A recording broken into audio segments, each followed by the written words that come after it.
In May 2026, Nigerian police seals the national headquarters of the Arewa Consultative Forum in Kaduna, not because it had committed a crime, because two factions of the same organization, the Board of Trustees and the National Executive Committee, were fighting over who controlled the building, who controlled the accounts, and who had the legitimate authority to speak for northern Nigeria. The ACF was founded in 2000 at the initiative of the Sultan of Sokoto, specifically to give the North a unified institutional voice within Nigeria's democratic framework. In May 2026, at the precise moment when northern Nigeria faces its most serious simultaneous crises in the Fourth Republic, banditry, food insecurity, educational collapse, and political marginalization, its headquarters was sealed by police while its factions fought over offices and money. While everyone is talking about the North's numbers, 65% of voter turnout, 47 years of presidential power, nobody is asking the question that the sealed ACF headquarters forces into view. What exactly has 47 years of political dominance produced for the people of northern Nigeria? And why is the institution built to coordinate the North's response to its own crisis, fighting over offices instead of answering that question? Because Governor Uba Sani of Kaduna State, a northern APC governor, said it himself, if we don't take serious action, we may soon not have a region called northern Nigeria. That is not a southern critic speaking. That is a northern governor inside the ruling party issuing a warning about existential decline. If you're new here, this channel exists for one reason: to give Nigerians the political analysis mainstream media won't. Hit subscribe and stay with me. This gets deeper. This video is not about a single breaking event. It is about a convergence of institutional failures that have reached a publicly visible threshold simultaneously in the 12 months leading up to Nigeria's 2027 general election. Three separate lines of evidence, each independently documented, now point in the same direction. The institutional architecture that has historically produced and sustained northern Nigeria's political unity is fracturing under the combined pressure of governance failure, economic desperation, political miscalculation, and a development emergency that political dominance has not addressed. The first line of evidence is the ACF crisis. The Arewa Consultative Forum, historically the closest thing the North has had to a collective political voice since the Northern People's Congress, descended in May 2026 into a full institutional civil war. The Board of Trustees declared the tenures of key officials expired, the Secretary-General refused to vacate, the NEC convened an emergency meeting, police were called, the headquarters was sealed, a forensic audit was ordered. Both factions issued competing communiques to the national press. A prominent northern commentator, Professor Jibril Ibrahim, captured the situation. The North now occupies an uncomfortable interregnum where the old is dying and the new cannot be born. The second line of evidence is the opposition's collapse. The ADC-led opposition coalition, which brought together Atiku Abubakar, Peter Obi, Rabiu Kwankwaso, and Rotimi Amache, was designed to consolidate the 60% of the vote that defeated Tinubu's 35% in 2023 into a single unified challenge. By May 2026, both Obi and Kwankwaso had quit. An SBM intelligence analyst described the departure as the feared scenario materializing, a fractured opposition that will cannibalize its own votes. Kwankwaso, the most credible northern opposition figure with a genuine mass base, was once again outside the coalition, in a position that allows him to run independently but cannot win a presidential election alone. The third line of evidence is the APC's absorption of northern governors. As of mid-2026, the APC controls 31 of Nigeria's 36 states, including virtually every northern state. Governors who held PDP, NNPP, or other party tickets in 2023 have defected to the ruling party. The northern gubernatorial bloc is now almost entirely inside the party, whose economic policies the ACF has publicly stated are making matters much worse for Arewa people. The Arewa Consultative Forum was established on March 7, 2000, in Kaduna at the direct initiative of the Sultan of Sokoto, Alhaji Muhammadu Maksido, the spiritual leader of Nigeria's Muslim North and the most symbolically powerful figure in the region's traditional authority structure. The founding purpose was explicit: to establish unity of northern leaders working through elected officials to achieve progress within Nigeria's democratic framework. The ACF was designed to be the democratic successor to the Northern People's Congress, the pre-independence political vehicle of northern unity that collapsed with the 1966 military coup. In its 26-year history, the ACF has issued communiques on security, issued warnings to federal governments, and positioned itself as the North's conscience in national political debate. Its board of patrons has included former heads of state. Its membership spans traditional rulers, governors, senators, academics, and business leaders across the 19 northern states and the FCT. It is, institutionally, the most comprehensive northern socio-political organization in the Fourth Republic. The May 2026 crisis stripped away the ACF's accumulated institutional dignity in a matter of weeks. What began as a dispute about constitutional tenure limits, whether specific officials' 6-year terms had expired on March 10, 2026, became a contest over financial control, specifically allegations of financial misconduct against the Board of Trustees chairman, Bashir Dalhotu. The NEC ordered a forensic audit of all ACF financial records, including its endowment fund. The Board of Trustees' suspension of Dalhotu was declared illegal by the Board of Trustees itself. The NEC relocated its emergency session when access to the ACF secretariat was allegedly restricted. Police arrived, the headquarters was sealed. An organization founded to demonstrate northern unity became, in the eyes of a watching nation, evidence of northern dysfunction. The Sultan of Sokoto, Alhaji Muhammadu Saadu Abubakar III, is the most morally authoritative figure in the North's institutional architecture. His position as the spiritual leader of over 40 million northern Muslims gives him a form of legitimate authority that transcends partisan politics and regional sub-interests.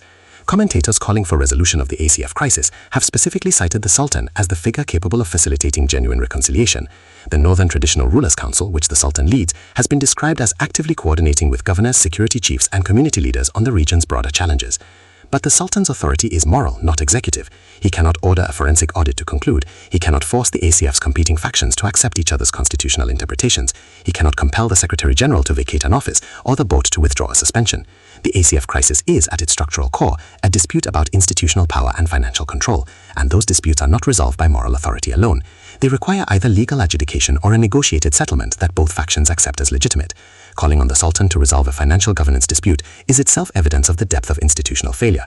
It means there is no other authority in northern Nigeria's institutional landscape that both factions trust more than the Sultan to resolve a disagreement that should, in a well-functioning organization, be resolved by the organization's own constitutional processes. The constitutional and political framework that makes the APC's absorption of northern governors analytically significant is this.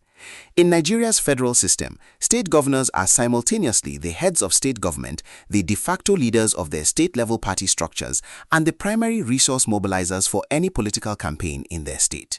When a governor defects to the ruling party, he brings his state's APC structure, his state's security apparatus cooperation, his state's media relationships, and his state's government resources into alignment with the ruling party. The defection of governors is not merely symbolic, it is structural, shifting the human and institutional resources available for electoral mobilization in that state from the opposition to the incumbent.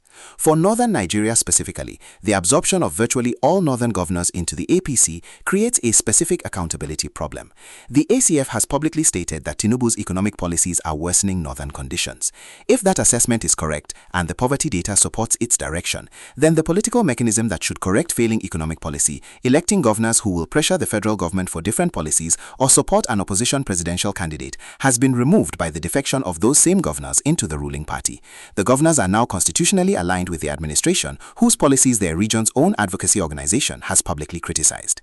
The most important political strategy question in this analysis is not what is fracturing the North. The evidence for that is documented. It is who benefits from a North that is simultaneously internally divided, institutionally paralyzed, and politically absorbed into the ruling party. The answer, stated directly, is the Tinubu administration.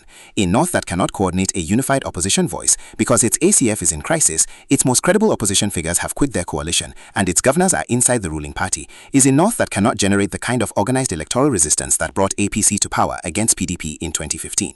The strategic calculation behind the absorption of northern governors is precisely this. A governor inside the APC's tent, whatever his private views of the administration's economic policies, cannot credibly mobilize his state's electoral machinery for an opposition presidential candidate.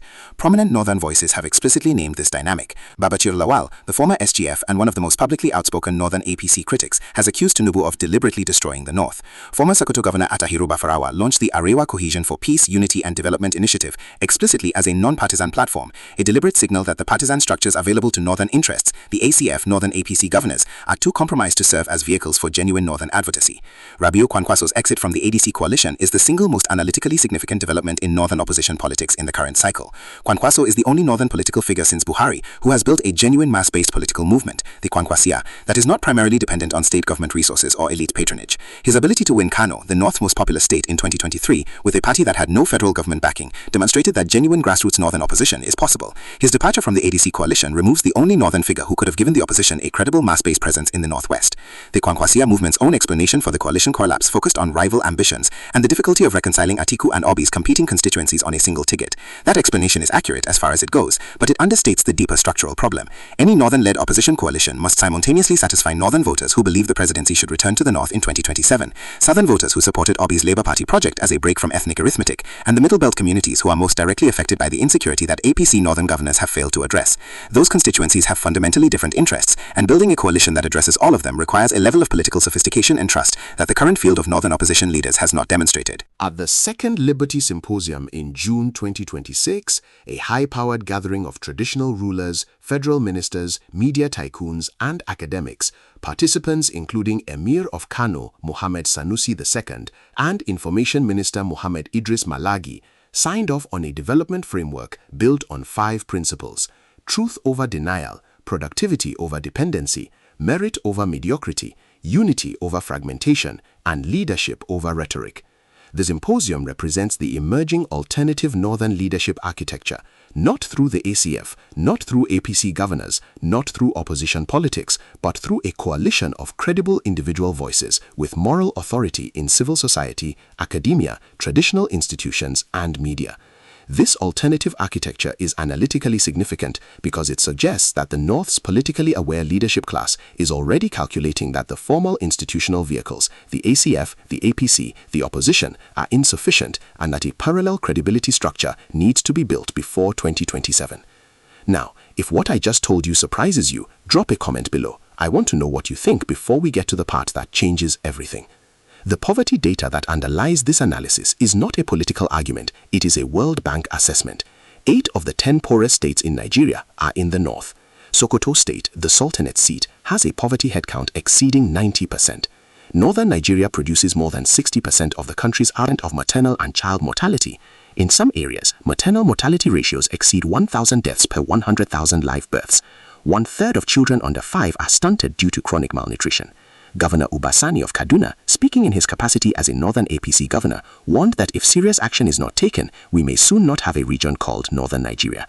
The ACF's own analysis in its November 2024 communique stated that the federal government's economic policies are making matters much worse with little sensitivity to Arewa's precarious conditions.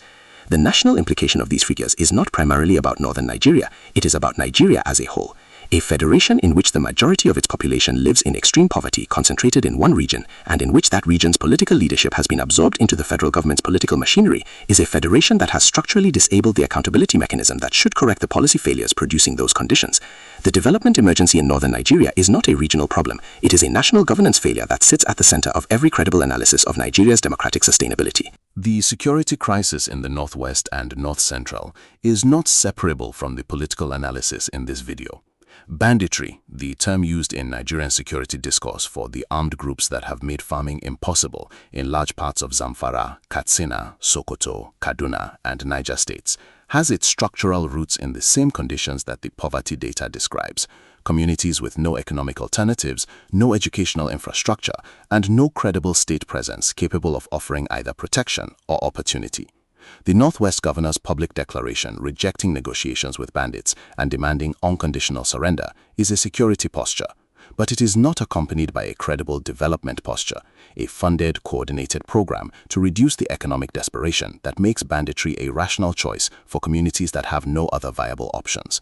Security without development is suppression, not resolution, and suppression at the scale required to address Northwest banditry without addressing its economic roots is beyond the current capacity of any combination of state and federal security resources available. For Yoruba diaspora communities in the United Kingdom and the United States, the fracture of northern Nigeria's political unity is frequently observed from a distance with something close to strategic detachment, as if a weakened, fragmented north is automatically in the southwest's political interest. This analysis argues the opposite.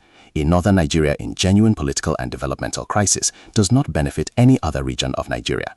The security spillover from northwest banditry, the farmer-herder conflicts that have spread into the Middle Belt, the displacement of northern communities that creates migration pressure across the federation, the food inflation that follows when banditry makes farming impossible in the country's agricultural heartland, affects every Nigeria market. Lagos food prices, Ibadan agricultural inputs, and southwest supply chains are all connected to northern Nigeria's agricultural productivity. A north that cannot produce food, that cannot educate its children, and that cannot coordinate a political response to its own crisis is not a weekend adversary for the southwest. It is a destabilized partner whose dysfunction imposes costs on every Nigerian, including those in Yoruba land. Nigeria is not alone in facing the paradox of a politically dominant region that is simultaneously the most economically deprived. In multiple federal systems across sub-Saharan Africa and Asia, regions that hold disproportionate political power at the federal level have simultaneously produced below-average development outcomes because political dominance and development policy effectiveness are different things governed by different institutional logics. Political dominance produces resource control. Development effectiveness requires institutional capacity, accountability, and sustained program implementation. The North's political dominance has been real. Its institutional capacity for sustained, accountable development program implementation has been persistently insufficient, as the out-of-school children, maternal mortality, and poverty headcount figures confirm. International observers and development practitioners who study this pattern have a consistent finding. Federations in which the most politically powerful region is simultaneously the most developmentally distressed are federations in structural democratic tension because the democratic accountability mechanism that should connect political power to development outcomes has been interrupted somewhere in the institutional chain.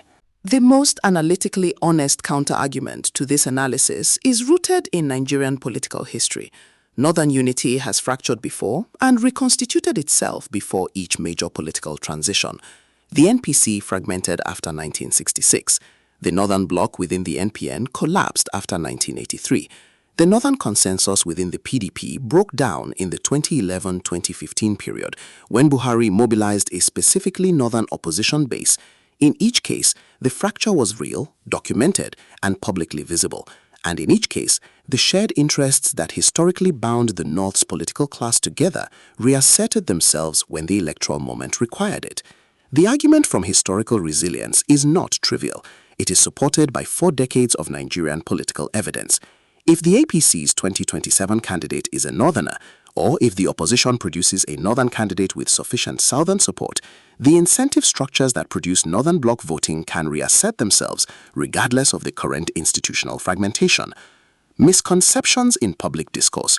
The first misconception is that the ACF crisis represents the North's total institutional collapse. It represents the failure of one specific institution at one specific moment. The Sultan's authority is undiminished. The Northern Traditional Rulers' Council is functional. The Liberty Symposium Coalition is emerging.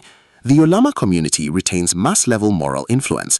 What the ACF crisis demonstrates is the fragility of formal institutional structures in the absence of genuine constitutional governance, not the absence of Northern institutional capacity altogether.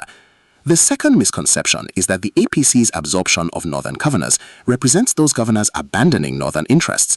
The more analytically precise framing is that it represents those governors calculating that their individual interests are better served inside the ruling party than outside it, a calculation that may or may not align with their constituency's development interests. The governor who defects to the APC may genuinely believe that federal cooperation, rather than opposition, produces better outcomes for his state. That argument is not inherently wrong. It is contingent, and the ACF's own assessment suggests it has not been proven right by Tinubu's policies so far. The third misconception is that Northern fracture automatically benefits the Southwest electorally in 2027.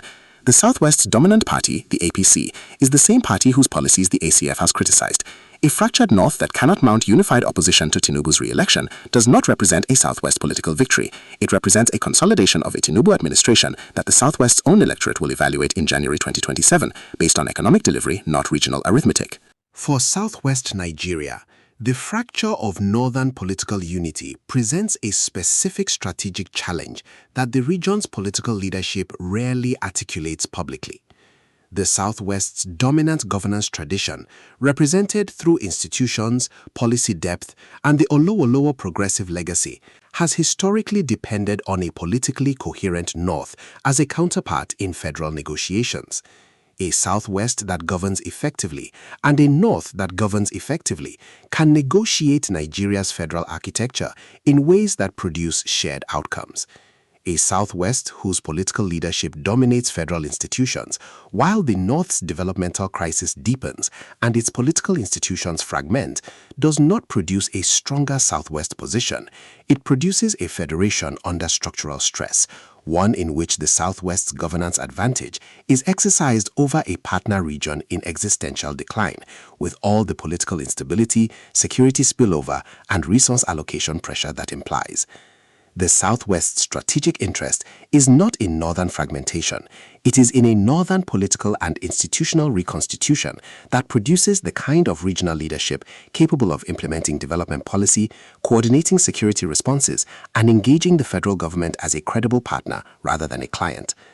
The long-term political impact of northern Nigeria's institutional fracture operates at the level of Nigerian democratic architecture itself. Nigeria's Fourth Republic has been sustained through all its crises by a rough consensus that the political system's rotation of power between North and South, imperfect, contested, and frequently violated, provides enough regional buy-in to maintain the federation's stability. That consensus depends on northern political leaders believing that their region's participation in the federal political system is producing or can produce outcomes that justify the participation. When the ACF publicly states that federal policies are worsening northern conditions, when a northern governor warns that his region may cease to exist as a viable entity, and when the ACF's headquarters is sealed by police while its factions fight over money, the signal being sent to the northern political class is that the participation to outcomes ratio is failing. A northern political class that collectively concludes that its participation in the current federal arrangement is producing negative net outcomes for its communities is a northern political class that becomes available for political entrepreneurs offering a different narrative, regional autonomy, confederation, or a restructuring of federal resource flows that bypasses the current arrangement. None of those alternatives is currently organized or led by a figure of sufficient credibility to threaten the federation's stability. But the conditions that historically precede such movements, institutional failure, development desperation, and political alienation, are all present and documented in the current northern crisis. The long-term political impact of failing to address them is not a prediction, it is a trajectory. We opened with a building, the Arewa Consultative Forum's national headquarters in Kaduna, sealed by police, while the institution built to give northern Nigeria a unified voice fought over offices and money. That image is not symbolic, it is diagnostic. It tells you that at the moment of greatest need, when northern Nigeria's development crisis is visible in World Bank data, when banditry has made farming impossible across the northwest, when 8 of the 10 poorest states in the federation are in the north, the institution built to coordinate the region's political response is paralyzed by the same governance failures it was supposed to address in others. The Sultan's authority remains, the traditional institutions remain, the Kwankwaso movement's grassroots remain, the Liberty Symposium's credibility coalition is emerging. None of these individually is sufficient. Together, they represent the institutional material from which a reconstituted northern political agency could be built, if the political will, the leadership quality, and the institutional discipline that the ACF crisis suggests are currently in short supply can be generated before January 2027 produces another electoral outcome that resolves nothing. Governor Uba Sani's warning deserves to be the last word before the question this analysis leaves with you. If we don't take serious action, we may soon not have a region called Northern Nigeria. That is a northern governor inside the ruling party describing the trajectory of the region his party governs. Drop your analysis in the comments. Do you think the North's institutional fracture is temporary, a political cycle that will reconstitute itself as 2027 approaches, or does the combination of the ACF crisis, the poverty data, and the opposition's collapse represent something more structurally durable? And what would genuine northern political reconstitution actually require?